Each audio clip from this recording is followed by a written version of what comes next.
Kalau kita sholat di awal waktu pun, begitu imam Allahu Akbar, takbiratul ihram pertama, lalu kita juga Allahu Akbar ikut pertama, ini punya keutamaan tersendiri. Beda pahalanya dengan orang yang datang setelah Al-Fatihah selesai. Beda pahalanya dengan orang yang datang pada satu ruku. Beda pahalanya orang yang masbuk satu rakaat. Beda pahalanya dengan orang yang masbuk dua rakaat. Beda pahalanya orang yang datang tidak dapat rakaat sama sekali, cuma di tahiyat akhir misalnya. Beda pahalanya dengan orang jamaah kedua, jamaah ketiga, dan seterusnya. Makin Anda undur waktunya, maka makin kecil keutamaannya. Walaupun keutamaannya sangat besar sholat itu sendiri. Dan Anda boleh kerjakan selama waktunya belum keluar gitu kan. Maka makin awal maka makin besar pahalanya. Dan kita sudah tahu hadis Nabi SAW.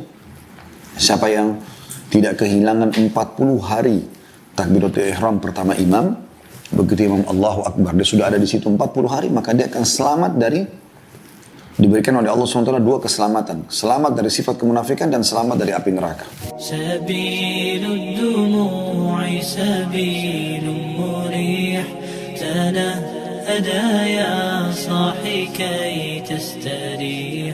dan kita masih dalam kitab sholat dan kita akan masuk insya Allah di pasal ke-15 masalah anjuran melaksanakan sholat di awal waktu. Dan terus kita mengingatkan teman-teman sekalian adalah sholat adalah pondasi agama.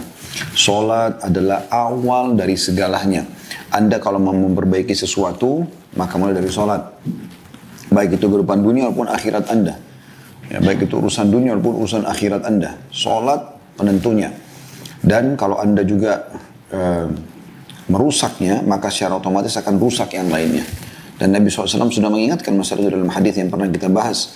Bagaimana sholat adalah awal amal yang dihisab hari kiamat.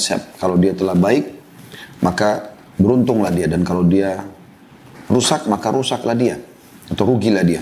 Jadi dalam hadis lain, dia akan membantu yang lainnya. Dan kalau dia baik dan kalau dia buruk, maka akan mengganggu yang lainnya.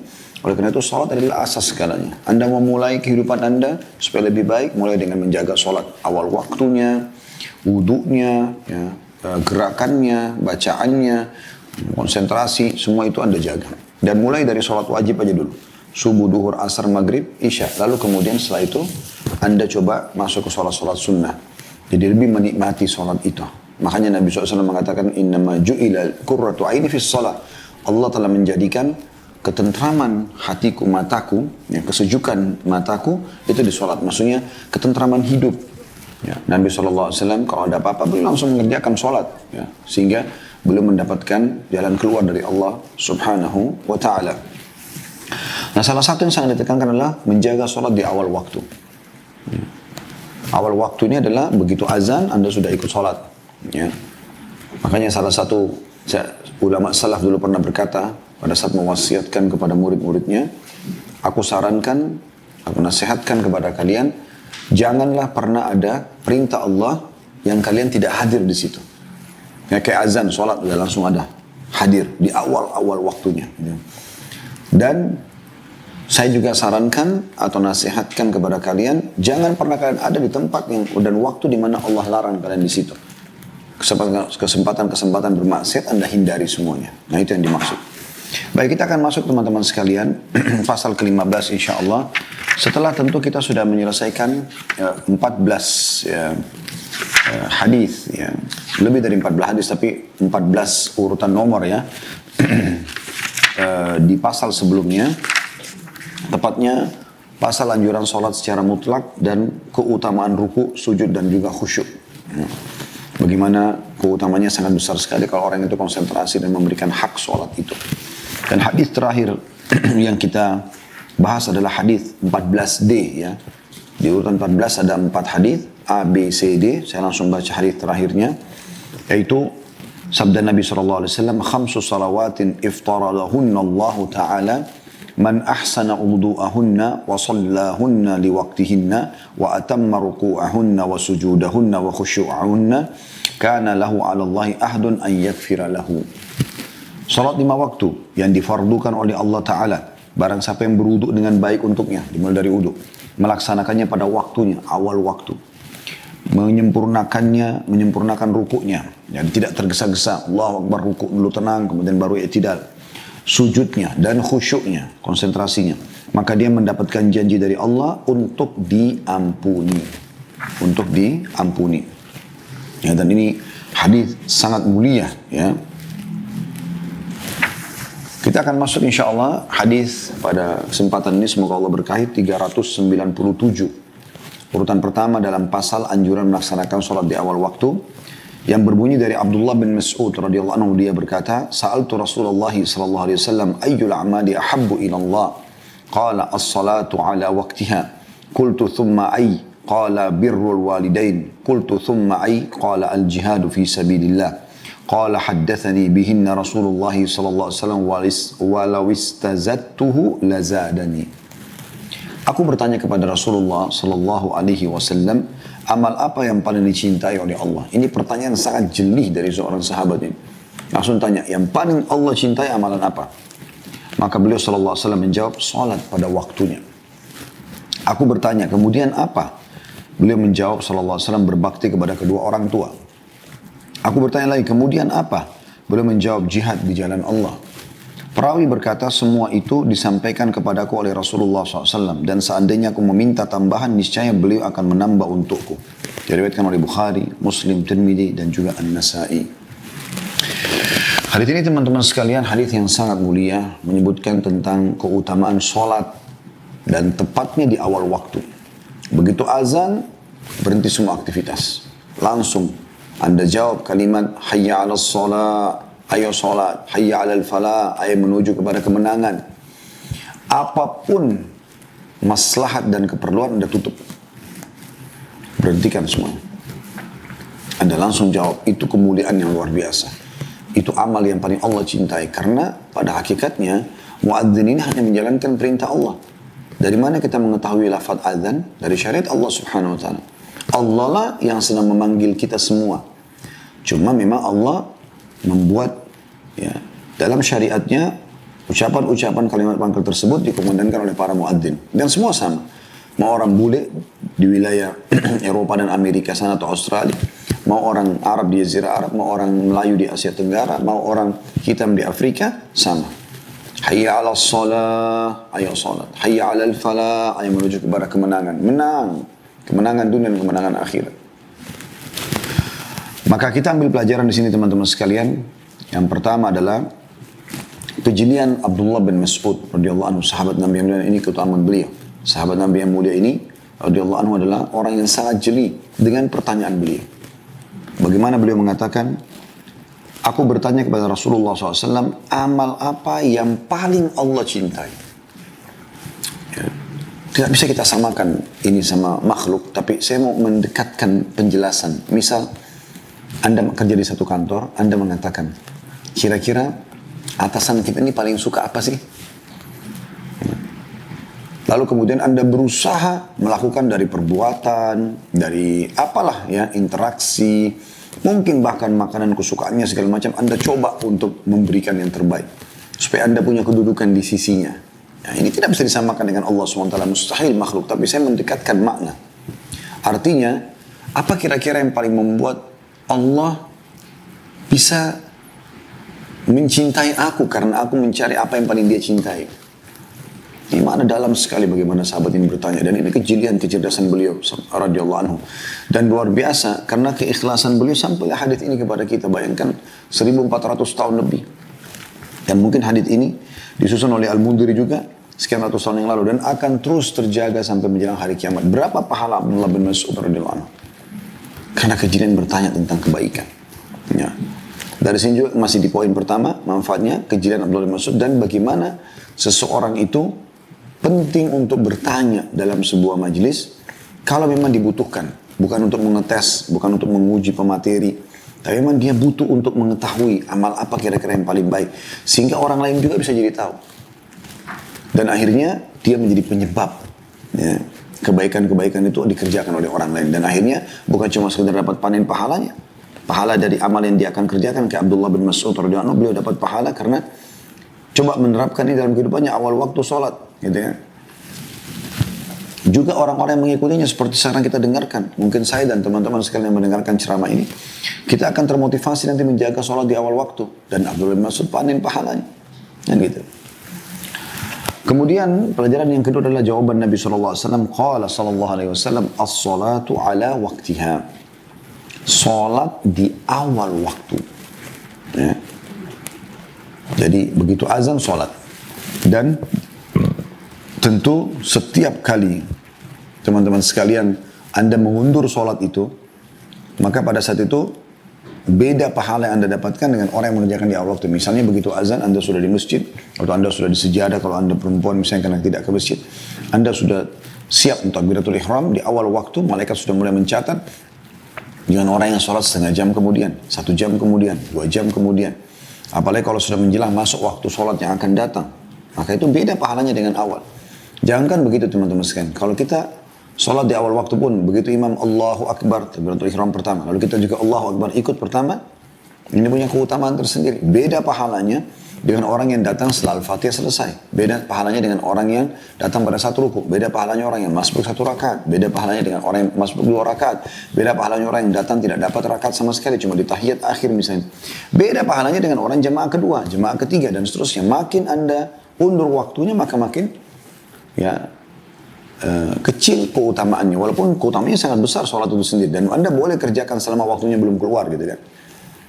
Maka makin awal maka makin besar pahalanya. Dan kita sudah tahu hadis Nabi SAW. Siapa yang tidak kehilangan 40 hari takbiratul ihram pertama imam, begitu imam Allahu Akbar, dia sudah ada di situ 40 hari, maka dia akan selamat dari, diberikan oleh Allah SWT 2 keselamatan. Selamat dari sifat kemunafikan dan selamat dari api neraka. Karena keutamanya sangat besar masalah sholat itu di awal waktu. Oleh karena itu teman-teman sekalian, coba terapkan dan mulai perbaikan apapun dari sholat. Dari waktu sholat saja. Mulai sekarang Anda berazam, niat insya Allah. Dan berapa kali kami alami itu, setiap kali mau tidur malam, niat mau bangun, maka terbangun subhanallah. Saya berulang kali niat, mau bangun jam 3, terbangun subhanallah. Saya lihat jam 3, saya cuma bisa mengucapkan subhanallah. Niat mau bangun subuh, maka azan subuh. Saya pernah begitu, selesai sholat malam, ada transisi waktu, saya lihat masih ada waktu gitu. Maka saya coba istirahat sejenak, lalu saya niat, insya Allah mudah-mudahan menjelang azan subuh saya bangun. Subhanallah, azan subuh saya bangun dan teman dengar kuasa Allah SWT. Innamal a'malu binniyat. Semua amal sesuai dengan niatnya. Kita sudah niat begitu, Allah SWT akan berikan. Maka jangan sia-siakan teman-teman. Ini amal yang paling Allah cintai. Ya.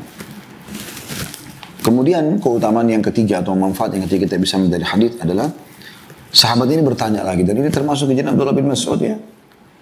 Di keutamaan pertama tadi yang kita ucapkan. Bagaimana beliau setelah tanya amal apa yang paling Allah cintai, Nabi sudah bilang, sholat pada awal waktu. Bisa saja orang stop kan. Dia masih tanya, thumma ai, apa lagi setelah itu? Tanya lagi, apa lagi setelah itu ya Rasulullah? Dan ini kejelian. Kayak orang yang haus dengan ilmu gitu kan. Maka Nabi SAW menyebutkan, jadi seakan-akan ini urutannya. Maka Nabi SAW mengatakan, birrul walidain. Bakti dengan kedua orang tua. Ya. Ini keutamaan luar biasa juga, besar. Artinya, kalau tiba waktu sholat, yang wajib ya, dan bersama dengan orang tuamu juga, minta tolong, maka dahulukan sholat. Yang wajib, beda kalau sholat sunnah. Kalau sunnah Anda bisa tunda, bahkan Anda bisa tidak mengerjakan demi untuk orang tua. Tapi di sini urutannya adalah sholat 5 waktu. Kemudian baru bakti dengan orang tua. Jadi ini punya keutamaan sendiri, dikatakan bahas insya Allah di babnya sendiri. Bab bakti dengan orang tua, mungkin kemungkinan dijilid-jilid setelahnya insya Allah ya. Tapi kita cuma mengingatkan bagaimana memang Allah SWT wasiatkan ya, di dalam ayat Al-Quran, dalam surah Isra, dan ada beberapa ayat-ayat yang lain tentang pentingnya untuk bakti kepada orang tua. Ya. Dan itu ada bahasan sendiri sebagaimana saya bahasakan. Di sini saya tidak tekankan banyak penjelasannya, tapi insya Allah kita cukupkan dengan pentingnya poin ya, yaitu bakti kita kepada orang tua sebagai anak tidak gugur. Walaupun orang tua kita itu jahat kepada kita. Mereka kafir misalnya, atau mereka membuang kita dari kecil, ya, sehingga kita tidak terurus. Nggak ada urusannya sama sekali. Itu nggak menggugurkan bakti kita sama mereka. Karena mereka berdosa dengan membekalikan si anak atau kita, misalnya sebagai anak. Dan kita berdosa kalau kita durhaka dengan dia. Dia berdosa dengan itu, kita tetap balas dengan bakti. Karena sering kali pertanyaan di pengajian, Ustaz, orang tua saya, ibu saya atau ayah saya membuang saya dari kecil. Mereka cerai, lalu kemudian saya dititip sama orang. Pokoknya saya dibesarkan sama orang lain. Sekarang tiba-tiba saya sudah sukses, orang tua ini datang. Lalu mengaku-ngaku sebagai orang tua. Saya masih jengkel dan segala macam. Apakah saya boleh tidak bakti sama mereka? Jawaban saya nggak bisa. Mereka berdosa dengan membengkalikan Anda, tapi Anda juga akan berdosa kalau durhaka sama mereka.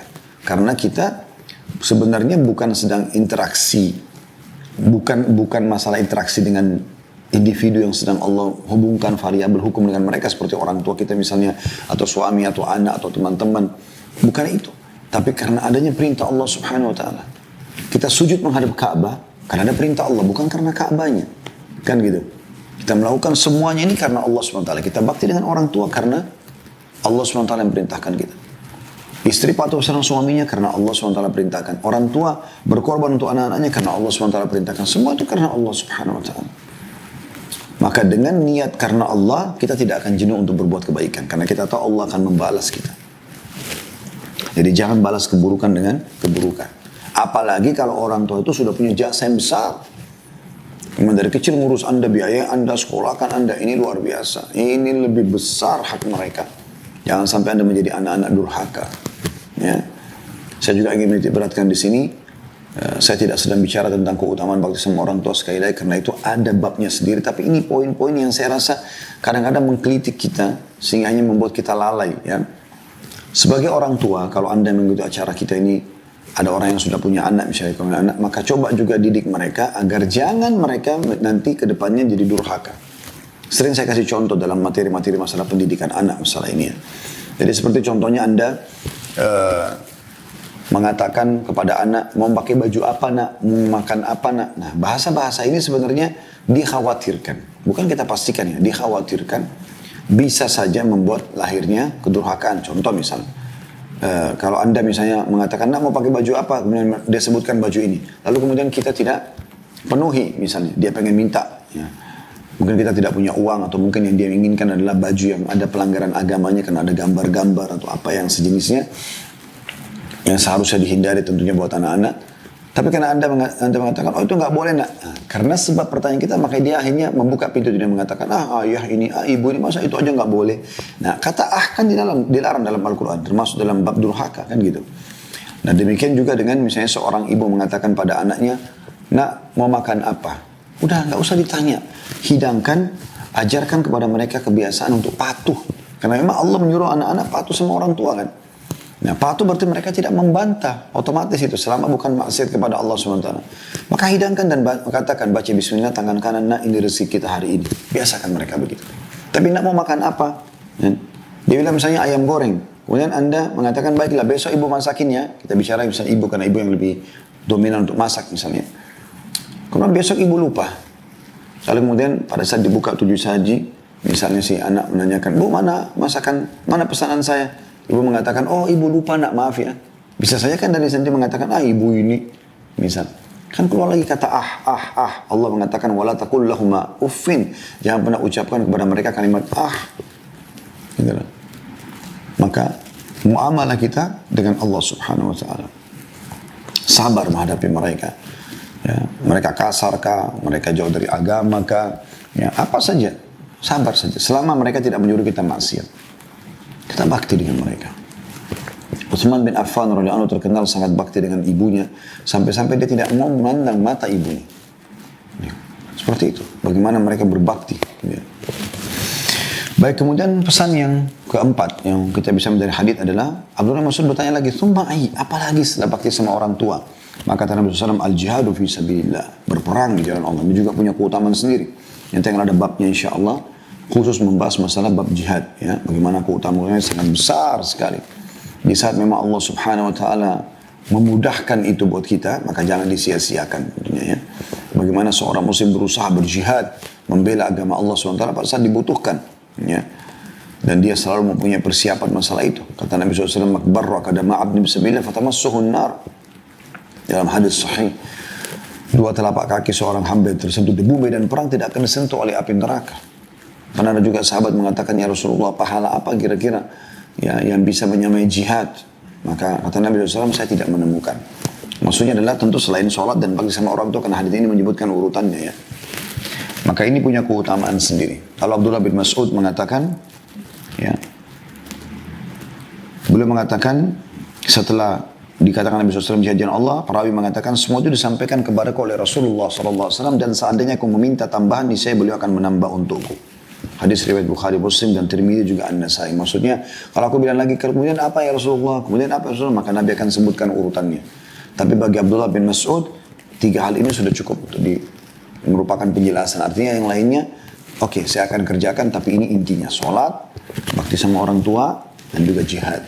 Ya, kalau kita buatkan semacam rincian sedikit, sholat hubungan kita sama Allah Subhanahu Wa Taala. Ya, kemudian bakti sama orang ini yang terbaik dalam hubungan dengan Allah SWT, kemudian bakti dengan orang tua bakti sama orang tua terbaik hubungan dengan manusia, kemudian jihad adalah yang terbaik untuk membela agama Allah SWT dan menyebarkan agama Allah. Selanjutnya adalah hadis urutan 398 dari awal kita belajar, ini hadis nomor 2 dalam pasal kita dengan sanad sahih dari seorang laki-laki dari sahabat Rasulullah SAW. Dia berkata, su'ila Rasulullah SAW ayyul amali afdal, qala syu'bah, au dalam kurung, ya, qala afdalul amal, dalam kurung qala as-salatu li waqtiha wa birrul walidain wal jihad. Rasulullah SAW ditanya, amal apa yang paling utama? Ya. Syu'bah atau perawi hadis berkata, atau dalam kurung, dia bertanya, seutama-seutama amal. Maka Nabi SAW menjawab, sholat pada awal waktu atau pada waktunya, berbakti pada kedua orang tua, dan jihad. Diriwayatkan oleh Ahmad dan rawi-rawi juga dijadikan hujjah dalam as-sahih. Maksudnya dijadikan sebagai rujukan juga. Ya, dan orang-orang terpercaya meriwayatkan hadits ini. Hadits ini kurang lebih sama. Ya, penjelasannya dengan sebelumnya dan urutannya juga sama. Sholat di awal waktu, bakti sama orang tua, dan jihad. Maka penjelasan sama dengan penjelasan tadi yang sebelumnya. Kita akan langsung masuk teman-teman sekalian di hadis nomor 399, yaitu urutan 3 dalam pasal kita dengan sanad sahih di ghairihi. Sahih karena dikuatkan dengan riwayat-riwayat lain. Dari Ummu Farwah radhiyallahu anha, dia termasuk wanita yang membaiat Nabi SAW. Dia berkata, su'ilan Nabi SAW ayyul a'mali afdal, qala as-salatu li awwali waqtiha. Nabi SAW ditanya, amal apakah yang paling utama? Beliau SAW menjawab, salat di awal waktunya. Ini diriwayatkan oleh Abu Dawud, Tirmidzi, dan dia berkata, ia tidak diriwayatkan kecuali dari hadits Abdullah bin Umar al-Umari. Kemudian juga beberapa perkataan di bawah ini, saya tidak bacakan lagi, sebenarnya menjelaskan tentang bagaimana sanadnya ini akhirnya bisa menjadi sahih di ghairihi oleh Al-Albani. Intinya dia adalah sahih di ghairihi. Ummu Farwah dikatakan penjelasan adalah saudara perempuan seayah dengan Abu Bakar As-Siddiq. Jadi saudarinya Abu Bakar, ya. Dan barang siapa menyatakan bahwa ia adalah Ummu Farwah Al-Ansari dari kalangan Ansar, maka dia telah keliru. Maksudnya kata Albani tentang masalah itu. Inti bahasanya teman-teman sekalian adalah sama, disebutkan tentang awal waktu dari sholat tersebut. Hadis selanjutnya nomor 400, urutan dari awal kita belajar, alhamdulillah. Sudah 400 hadis bahkan lebih yang sudah kita pelajari, semoga Allah berkahi insyaallah. Dan urutan keempat dalam pasal kita sahih di ghairihi juga, sahih karena dikuatkan dengan riwayat-riwayat lain.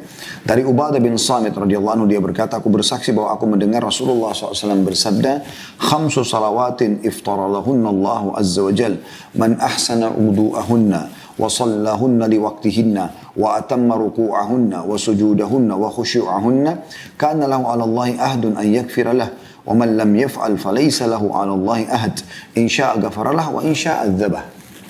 Salat 5 waktu yang diwajibkan oleh Allah Azza wa Jalla, barang siapa yang membaguskan wudu untuk salatnya, menunaikannya pada waktunya, menyempurnakan ruku dan sujudnya serta khusyuknya, maka dia mendapatkan janji dari Allah agar dia mengampuninya, maksudnya Allah mengampuninya. Barang siapa yang tidak mengerjakannya, maka dia tidak mendapatkan janji dari Allah. Dan dia Allah berkehendak. Jika dia Allah berkehendak, maka dia Allah akan mengampuninya. Dan jika dia berkehendak, maka dia mengadabnya. Diriwayatkan Malik, Abu Dawud, An-Nasai, Ibn Hibban dalam sahihnya. Teman-teman sekalian, hadis ini pernah dibahas sebenarnya di bab ke-13 ya, atau di pasal ke-13 tepatnya. Namun kita coba menggali kembali mutiaranya insyaAllah. Yang pertama adalah Nabi SAW menyebutkan tentang bagaimana kita harus menjaga sholat itu. Ada beberapa poin yang beliau tekankan di sini. Ada kurang lebih 5 poin ya. Beliau mengatakan khamsu salawatin iftaradahunna Allahu azza wa jal. Man ahsana wudu'ahunna. Nah, 5 waktu sholat yang Allah wajibkan atas hamba-hamba.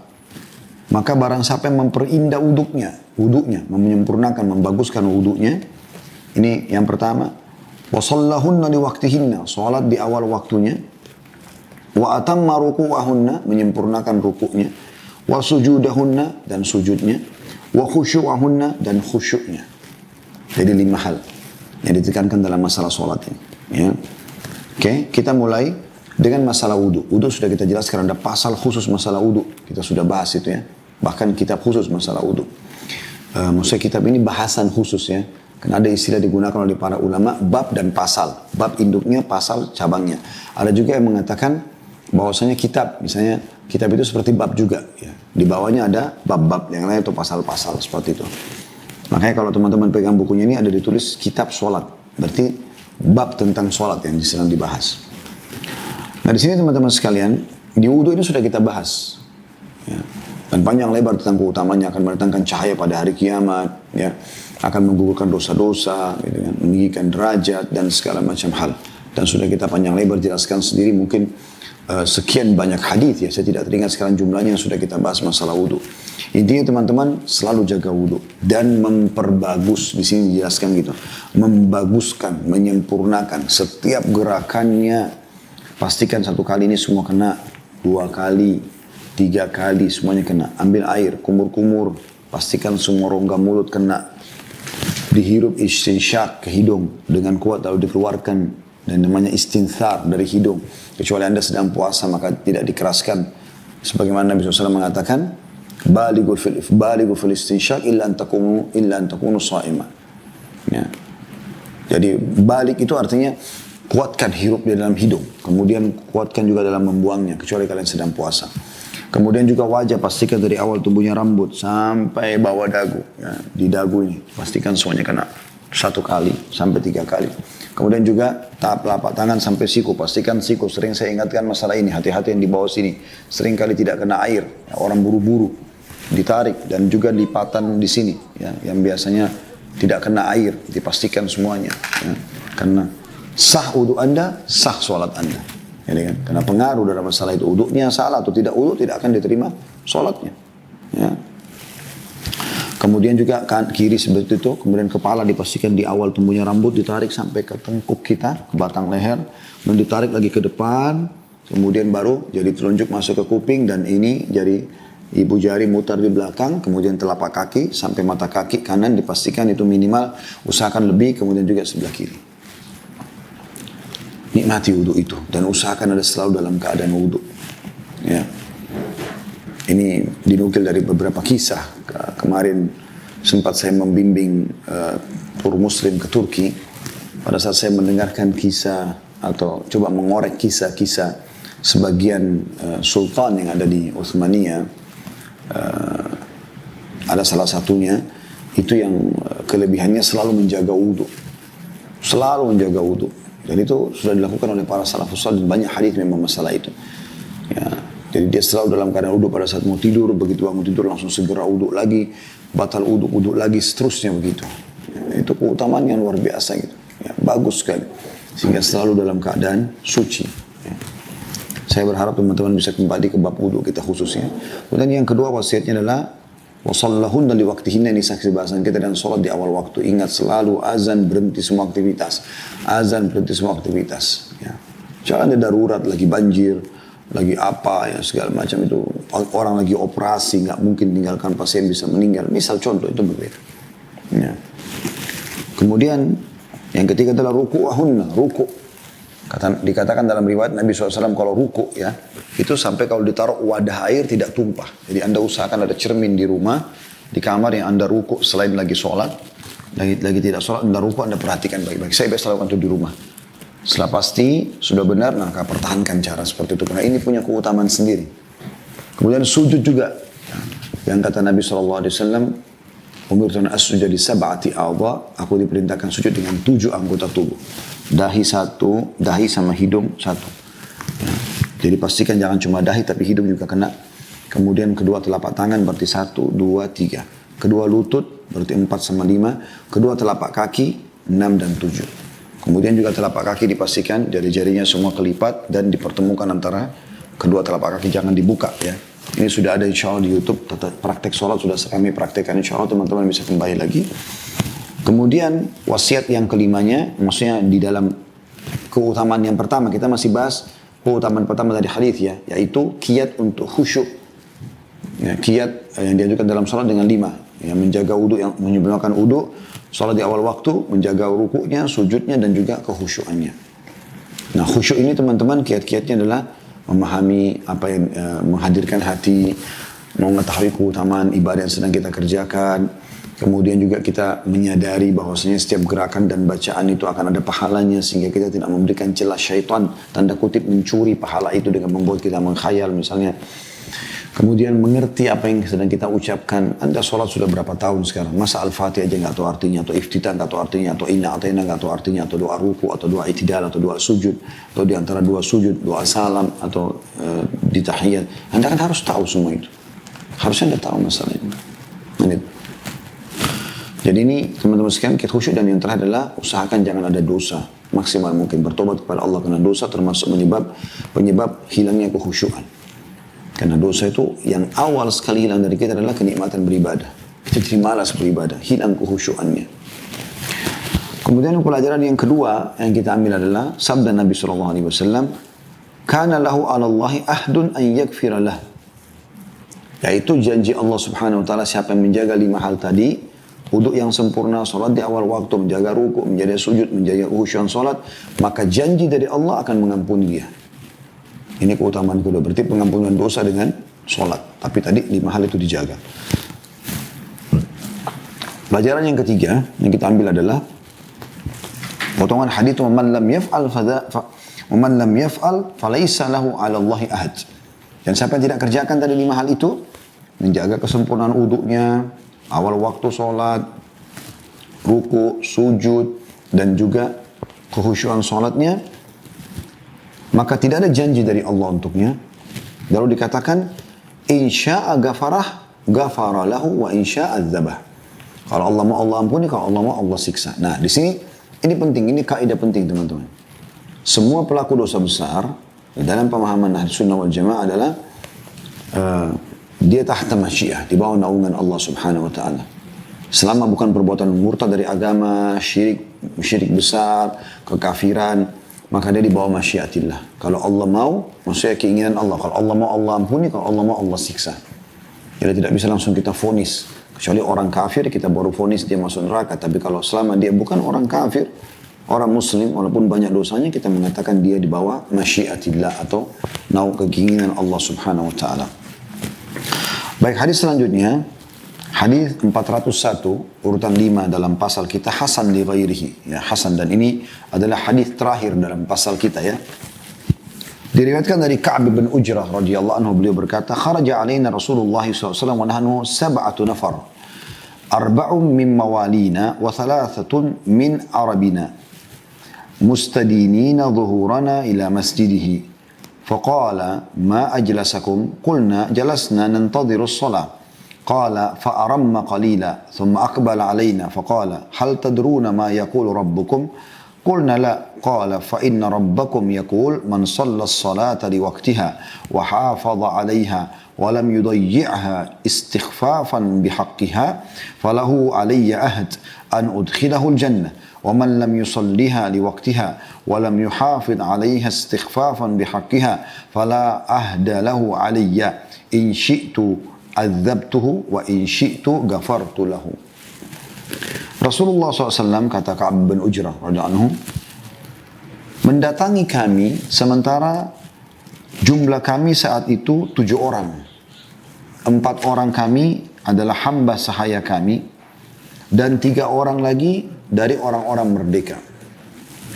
Sambil kami menyandarkan punggung kami ke masjid beliau sallallahu alaihi wasallam. Lalu beliau sallallahu alaihi wasallam bertanya, "Apa yang membuat kalian duduk?" Kami menjawab, "Kami duduk-duduk menunggu sholat." Perawi berkata, maka Nabi diam sejenak, kemudian menghadap kepada kami dan bersabda, "Tahukah kalian apa yang difirmankan oleh Rabb kalian?" Kami menjawab, "Tidak." Beliau sallallahu alaihi wasallam menjawab, "Sesungguhnya Rabb kalian berfirman, barang siapa yang mendirikan sholat pada waktunya, menjaganya, tidak menyia-nyiakannya karena meremehkan haknya, maka dia mendapat janji dariku," kata Allah, "untuk aku A-nya besar kata ganti Allah, masukkan dia ke dalam surga. Dan barang siapa tidak mendirikannya pada waktunya, tidak menjaganya dan menyia-nyiakannya, karena meremehkan haknya, maka dia tidak mendapatkan janji dariku. Jika aku berkehendak, maka aku mengazabnya, dan jika aku berkehendak, aku akan mengampuninya. Diriwayatkan oleh Tabarani dalam Mu'jamul Kabir dan Mu'jamul Awsat, juga Ahmad meriwayatkan dengan senada. Ya. Baik teman-teman sekalian, kita tutup insyaAllah bahasan kita dengan hadis ini. Yang kita bisa ambil mutiaranya adalah keutamaan Ka'ab bin Ujrah radhiyallahu anhu, sahabat Nabi yang mulia. Sekali lagi saya ulangi, dan ini sering saya bahasakan, ada beberapa sahabat teman-teman yang jeli sekali. Mereka berusaha untuk menyampaikan hadis Nabi SAW tidak langsung pada penyampaian hadisnya, tapi coba menggambarkan situasi pada saat itu. Saya sudah sering bilang, mungkin bagi sebagian orang yang hidup pada saat itu tidak terlalu penting, karena mereka mengalaminya, tapi bagi kita penting ini. Ya. Dan akhirnya kita juga jadi tahu, oh ternyata sebab Nabi SAW sebutkan hadis ini karena kejadian pada saat itu seperti ini. Nah ini penting teman-teman sekalian. Makanya di sini ada di awal hadis cerita kan, kata Ka'ab bin Ujrah, kharaja alaina Rasulullah SAW wa nahnu sab'atu nafar. Satu hari pernah Nabi SAW keluar menemui kami, dan kebetulan para sahabat sedang berada di masjid. Ya. Bisa bermakna dalam masjid atau bermakna di luar masjid dan bersandar di tembok masjid. Ya, tapi lebih dekat makna di dalam masjid. Dan Nabi SAW keluar, maksudnya adalah Nabi keluar dari rumahnya menuju ke dalam masjid. Dan dulu rumah Nabi SAW ada pintu menuju ke masjid langsung kalau beliau mengimami atau akan mengimami sholat. Maka dia ceritakan radhiyallahu anhu, keluar Nabi SAW menemui kami pada saat itu, dan kami jumlahnya 7 orang. Nah penyebutan 7 orang ini sebenarnya bagi mereka pada saat itu tidak penting. Tapi mungkin bagi kita penting. Ternyata kita ambil pelajaran teman-teman sekalian. Nabi SAW pada saat menyampaikan wahyu itu tidak harus menunggu semua sahabat berkumpul. Nanti yang hadir menyampaikan kepada yang tidak hadir. Seperti itu. Ya, jadi kadang-kadang wahyu turun, yang ada dengan Nabi SAW cuma 1 orang, cuma 2 orang, tergantung. Kasus kejadian, gitu kan. Kita tidak tahu. Seperti waktu Abu Bakar bersama Nabi SAW di dalam gua. Maka Nabi SAW berbicara berdua saja dengan Abu Bakar. Ini kita tahu karena Abu Bakar menyampaikan. Dan itu contoh. Dan ada wahyu menyampaikan bagaimana Allah Subhanahu Wa Taala menenangkan Nabi Muhammad SAW pada saat itu. Dan Allah menceritakan bagaimana dia berkata, idh qala li sahibihi, pada saat dia berkata dengan atau kepada sahabat yang maksudnya Muhammad SAW, Nabi Muhammad SAW ya, itu menyampaikan kepada Abu Bakar perkataannya, la tahzan innallaha ma'ana, jangan sedih karena Allah bersama kita. Nah ini Nabi SAW cuma bersabda kepada Abu Bakar, gitu kan. Begitu juga dengan kadang-kadang ada sekian orang. Nah, ini contohnya penyebutan ada 7 orang pada saat itu. Artinya yang betul-betul menghadapi hadis ini adalah 7 orang pada saat itu. Dan dirincikan lagi oleh Ka'ab bin Ujrah. Ada 4 orang dari budak-budak. Hamba sahaya. Ya.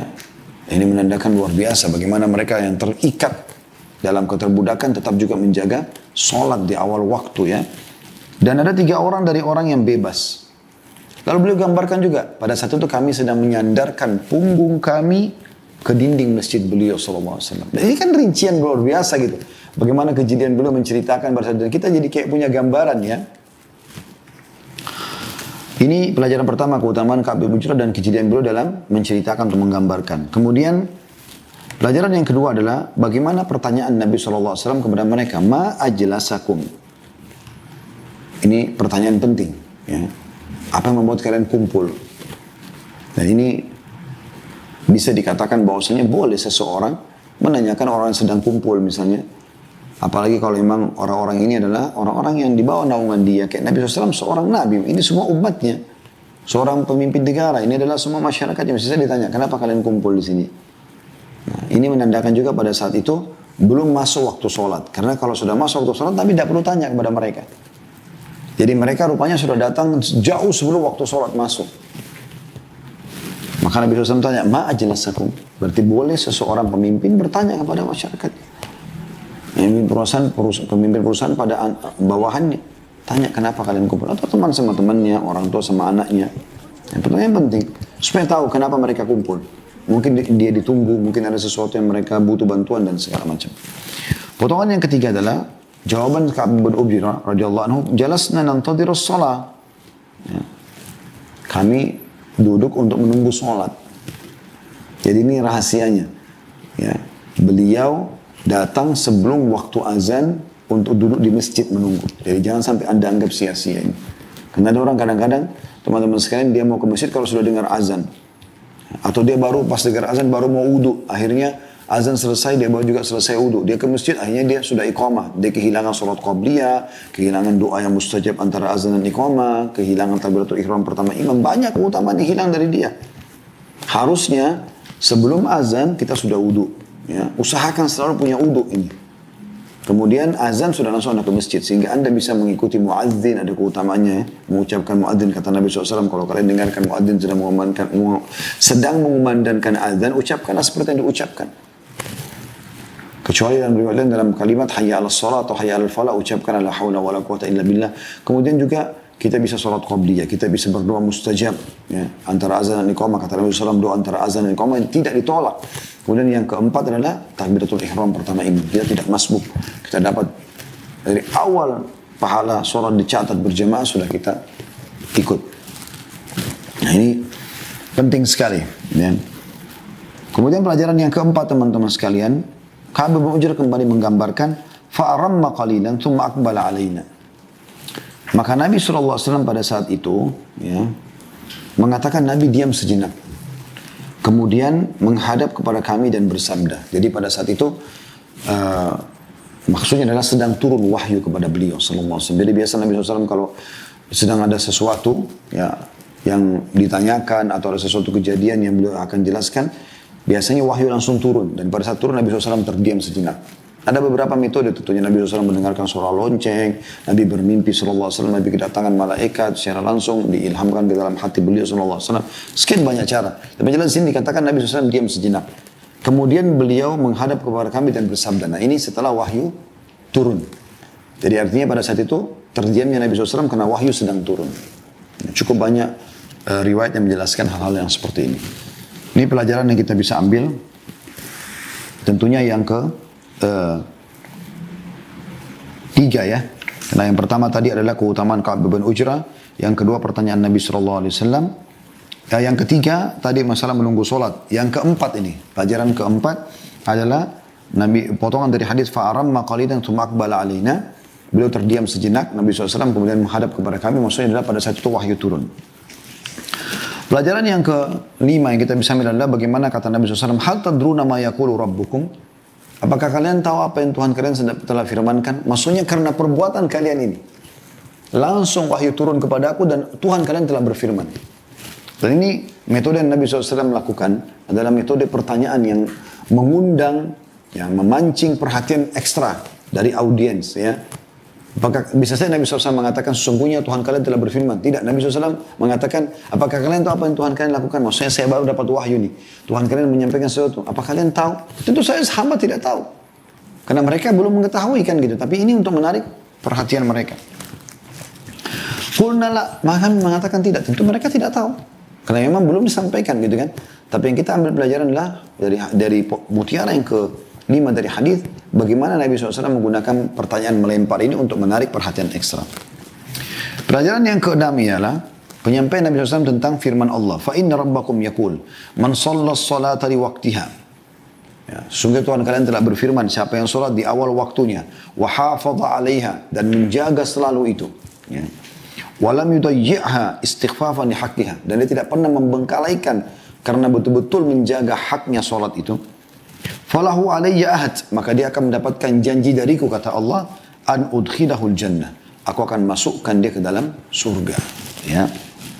Ini keutamaan yang luar biasa teman-teman. Kalau hadis yang sebelumnya tadi, hadis nomor 4 ya, itu adalah janji dari Allah, Allah akan ampuni dosa. Kalau di sini Allah berjanji secara langsung pada Nabi Muhammad SAW akan memasukkan dia ke dalam surga. Nikmat apa lagi teman-teman? Diampuni dosa, masuk ke dalam surga. Demi Allah ini nikmat terbesar. Andai saja kita mendapatkan tiket ini, udah luar biasa. Dan ini tiket yang kita sedang bahas sekarang. Ini tiketnya tinggal Anda ambil, amalkan.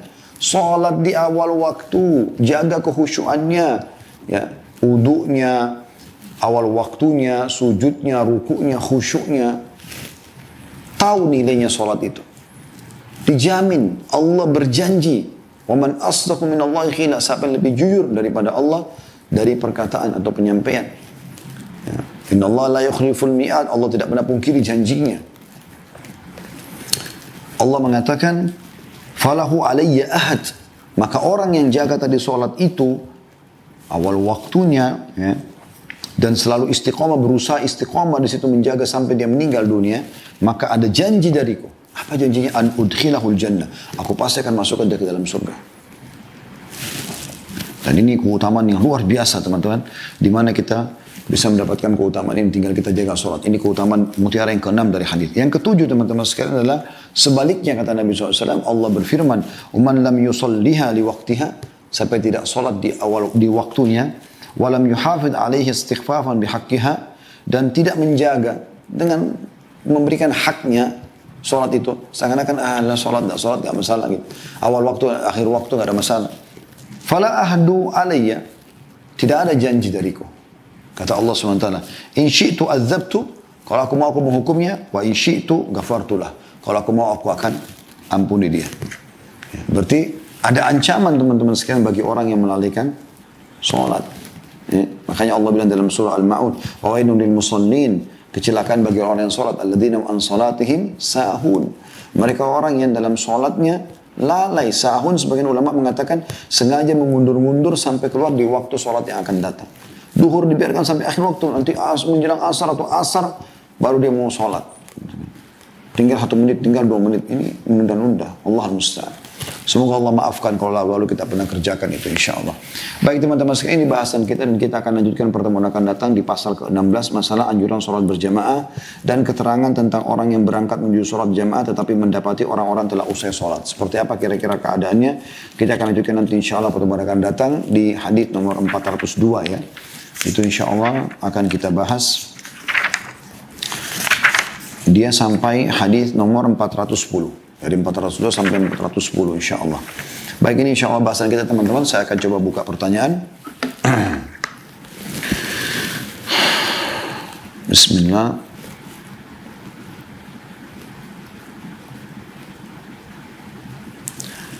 Seorang hamba Allah laki-laki 33 tahun pegawai swasta. Assalamualaikum warahmatullahi wabarakatuh. Ustaz, saya mau bertanya bagaimana seharusnya sikap saya jika istri saya kadang selalu bangun di atas jam 5.30 untuk sholat subuh. Padahal saya sebelum pergi ke masjid untuk sholat subuh, saya sudah membangunkan istri saya untuk sholat. Begitu pula setelah pulang dari masjid sekitar jam 5, saya membangunkannya kembali jika belum bangun. Namun kadang istri saya sholat lewat waktunya. Bagaimana seharusnya sikap saya? Padahal saya sudah memberitahu agar tepat waktu. Yang pertama, Allah musta'an, Allah tempat kita meminta pertolongan. Saya berdoa semoga Allah berikan hidayah istri anda ini. Ini termasuk bentuk kelalaian tentunya ya. Apalagi anda sudah bangunkan sampai 2 kali dan dia sengaja tidak mau bangun, ini luar biasa. Maka kita doakan semoga Allah berikan hidayah. Yang kedua, coba sebutkan tentang keutamaan sholat di awal waktu. Ya. Karena ilmu wahyu ini, itu berbicara dengan hati manusia. Insya Allah kita berharap dengan itu hatinya bisa terbuka. Dia jadi mau untuk mengerjakan ya di awal waktu, sambil kita doakan biidznillah taala. Kalau memang sampai berulang kali juga tidak mau, maksudnya sudah anda coba sebutkan keutamaan, anda sebutkan ancamannya. Ancaman orang yang sengaja meninggalkan sholat sampai keluar waktu itu bahaya sekali ya, bisa tidak diterima sholatnya walaupun dia kerjakan. Karena orang yang boleh mengerjakan di luar waktu sholat, misalnya ada udzur ya, misal contoh orang tertidur bangunnya jam 7 pagi misalnya, udah terbit matahari. Memang dia tertidur, dia tidak punya udzur. Karena Nabi SAW begitu dengan para sahabat beliau ridwanullahi alaihim. Dalam satu perjalanan beliau sempat ketiduran dan beliau bangun pada saat ada terik matahari yang beliau rasakan. Maka beliau bangunkan semua sahabat, suruh azan, Bilal azan, kemudian beliau sholat berjamaah. Dan beliau mengatakan sungguh tempat ini semalam dikerumuni oleh syaitan atau dipenuhi oleh syaitan. Tapi itu punya udzur. Tapi kalau tidak ada udzur ke istri anda, sudah anda bangunkan, sengaja tidur, dibangunkan, akhirnya dia lama di kamar mandi, akhirnya sampai terbit matahari, ini berdosa dan tidak boleh lagi dia sholat sebenarnya.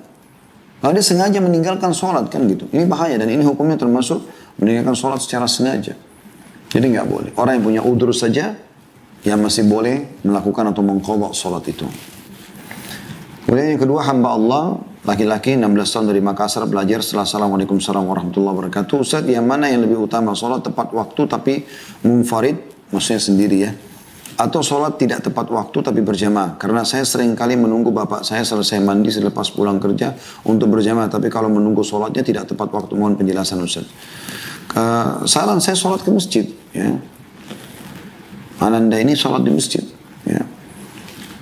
Jadi tidak harus sholat berjamaah dengan ayah di rumah. Kecuali Anda punya udzur syar'i, hujan lebat, ada apa-apa, baru sholat di rumah sama ayah. Ya. Dan kalau dikasih pilihan sholat awal waktu sendirian, atau sholat berjamaah tapi lewat waktu, maka kita katakan sholat awal waktu. Ya, sholat awal waktu. Tetap lebih utama walaupun Anda sendirian. Misal Anda masuk waktu, Anda masuk dalam sebuah masjid, orang di situ mungkin tidak terbiasa. Saya pernah begitu ya. Datang ke satu kota, ternyata ada satu masjid, mereka duhur nggak dipakai sholat namanya di situ rupanya. Jadi warga itu semua pada sibuk kerja, mereka sholat di tempat masing-masing, nanti mereka ketemu maghrib atau isya. Jadi duhur sama asar itu memang tidak sholat di masjid itu. Nah kalau kita mau tunggu, mungkin tidak ada yang mau sholat sama kita, ataupun tunggu berapa lama baru datang satu orang atau dua orang saja. Maka sholat saja di awal waktu. Kecuali kita yakin, misalnya kalau kita nunggu 10-15 menit, mungkin ada orang, kan nggak ada masalah. Anda tunggu untuk berjamaah. Assalamualaikum warahmatullahi wabarakatuh. Ustaz, saya seorang ibu, saya ibu menyusui. Anak saya berusia 1 tahun sekarang, saya sedang hamil lagi. Kadang saya merasa agak kelelahan, sehingga jadi agak jarang melakukan amalan-amalan sunnah. Selain itu, saya juga kadang tidak sholat tepat waktu. Karena kadang anak saya tidak bisa ditinggal. Jadi, saya sholatnya gantian menunggu suami pulang dari masjid, baru saya sholat setelah suami pulang. Itu bagaimana Ustaz? Jazakallah khair. Saya ingin berbagi Bu ya. Kebetulan saya juga punya bayi, Masya Allah di rumah. Dan dengan izin Allah Subhanahu Wa Taala, Allah memberikan beberapa anak. Jadi belum besar, Alhamdulillah istri saya hamil, Allah berikan lagi anak. Jadi anak kami berdekatan umurnya. Dan yang kami lakukan adalah tetap sholat di awal waktu. Caranya, tentu sebelum waktu sholat masuk, ibu udah menyiapkan susunya atau sudah mengganti popoknya dan segala macam. Misal ibu tahu duhur jam 12 misalnya. Setengah 12 atau jam 12 kurang 15 menit ibu sudah persiapkan semuanya. Jadi begitu azan, ibu bisa letakkan dia, kalau ibu lagi di sejadah, ibu bisa letakkan dia di depan ibu, di bantal gitu kan. Ditidur gitu kan. Kemudian insya Allah setelah itu ibu sholat. Atau kalau ibu ragu nanti ada apa-apa terjadi sama dia, Anda bisa laksanakan seperti yang dilakukan oleh Nabi SAW. Sebagaimana hadis diriwayatkan oleh Imam Bukhari, Nabi SAW pernah sholat sambil menggendong cucunya Umamah. Beliau gendong pada saat beliau ruku, itu beliau letakkan di tempat sujud, lalu kemudian beliau terus lanjutkan i'tidal, sujud. Pada saat berdiri ke rakaat kedua, beliau gendong kembali, ya, sampai selesai sholat. Ya, Allahu a'lam. Itu saran saya. Tapi kalau ibu melihat keadaannya ternyata memang tidak memungkinkan sama sekali, misal memang kebetulan dia lagi buang air besar atau lagi rewel sekali, kemudian mungkin dia harus dibersihkan badannya, ya, atau memang ibu kebetulan lalai lupa buatkan susu, kemudian udah azan lalu ibu harus buatkan dulu, maka insya Allah itu termasuk yang masih bisa ya. Mudah-mudahan ibu bisa segera mengejar. Intinya awal waktu sholat ini usahakan jangan sampai lewat, ya, Allahu a'lam. Itu saran kami. Kemudian dari seorang hamba Allah laki-laki 22 tahun dari Tangerang, seorang buruh. Assalamualaikum warahmatullahi wabarakatuh. Ustaz, saya mau bertanya, apa yang harus didahului ketika pas azan tiba? Kita mau sholat sedangkan orang tua kita mau minta diantarkan ke suatu tempat. Dan itu penting buat orang tua kita. Apakah sholat dulu atau antarkan dulu? Pak Ustaz, sholat dulu. Sholat, saya sudah bahasakan tadi, urutannya sholat dulu baru bakti sama orang tua. Dan ajak orang tua Anda sholat. Walaupun penting, sholat berapa menit sih, akhi? 5 menit kan? 10 menit maksimal. Atau tidak memakan waktu sama sekali. Maka itu bisa Anda lakukan. Kalau menurut saya, Allahu a'lam, ya. Jadi bisa Anda lakukan itu. Maksudnya Anda sholat dulu dan ajak orang tua. Kalaupun beliau masih belum mau tunda sholat, Anda sholat sebentar saja. Sebentar Bu ya, ayah sebentar saya sholat. Allahu iqamah sholat. Sebentar sholatnya insya Allah. Yang terakhir teman-teman sekalian, Assalamualaikum warahmatullahi wabarakatuh. Dari Anissa, perempuan 23 tahun Jakarta, mau bertanya Ustaz, apakah benar untuk sholat sunnah atau sholat yang tasyahudnya 1 kali, contoh subuh, untuk duduknya dengan iftirash? Dan jika kesulitan duduk iftirash, karena ada sakit di kaki kiri, jika ditekan badan apakah jika tengah badan kakinya sakit, apakah boleh iftirashnya masih ditahan juga dengan kaki kanan yang dilipat? Jazakumullah khair. Semoga Ustaz dan keluarga dan tim selalu diberkahi Allah SWT. Wa iyyaki insyaallah, dan semoga seluruh yang mengikuti acara kita ini semuanya insyaallah diampuni dosanya, diangkat derajatnya, dipenuhi hajatnya insyaallah. Termasuk penanya di sini. Duduk iftirash bagi yang belum tahu adalah duduk seperti di antara dua sujud ya, atau tahiyat awal. Kalau yang saya pegangi iya, ya pendapat yang mengatakan bahwasanya sholat yang 2 rakaat duduknya tetap iftirash. Tapi kalau anda punya udur seperti ini, kaki sakit segala macam, tidak harus dipaksakan. La yukallifullahu nafsan illa wus'aha. Allahu a'lam.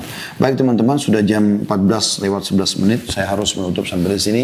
Mohon maaf bagi teman-teman yang belum sempat saya baca pertanyaannya.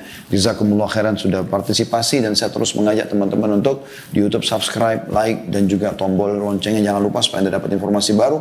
Mari sama-sama kita kembangkan channel ini demi untuk mengembangkan atau menyebarkan sunnah Nabi SAW dan juga berdakwah Islam. Kemudian juga teman-teman di Instagram, di Facebook untuk selalu follow dan jadikan ini sebagai ajang sama-sama media kita untuk menyebarkan sunnah. Kalau ada benar dari Allah, kalau ada salah dari saya mohon dimaafkan. Subhanakallahumma bihamdika asyhadu an la ilaha illa anta astaghfiruka wa atubu ilaik. Assalamualaikum warahmatullahi wabarakatuh.